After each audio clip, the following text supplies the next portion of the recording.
人類啊真係奇怪，咁中意比較嘅，比學歷、比身家、比身份、比身材，其實比嚟比去啊，咪仲更加痛苦。你會唔會都有呢啲痛苦呢？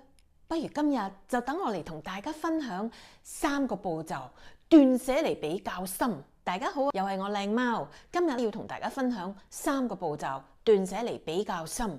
第一個步驟就係覺察，冇錯啦，你就係要知道自己喺度比較緊。我喺度比較緊啲乜嘢呢？哇！我而家喺度比較緊邊個食飯多啲啦，邊個食飯少啲啦，邊個俾錢少啲啦。你要睇到覺察自己而家我喺度比較緊啲乜嘢？係咧覺察，好似咧有啲燈照落去你個頭腦，照住你一樣，讓佢浮現、睇見、睇到。第二個步驟就係決定。宇宙咧俾咗我哋自由嘅意志，你可以決定繼續比較，揸住比較，繼續比較，又或者你可以決定擺低佢，斷捨離，我唔再比較啦。所以咧，第二個步驟就係你要好刻意咁、好清楚咁做一個決定。我決定唔再比較，我決定擺低。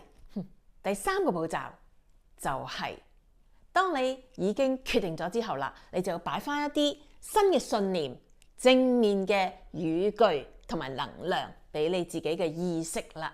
咁就係肯定句，冇錯啦。我今晚就特別為大家準備咗5句斷捨離比較心嘅肯定語句。我唔需要同人比較，因為我嘅人生係獨一無二嘅旅程。喵，別人嘅成功唔會偷走我嘅光芒，宇宙會用更適合嘅方式寵愛我。喵，我選擇專注自己嘅進步，今日比琴日更加開心就得啦。我嘅價值唔需要別人俾分，就好似貓主子從來都唔理人類點睇佢。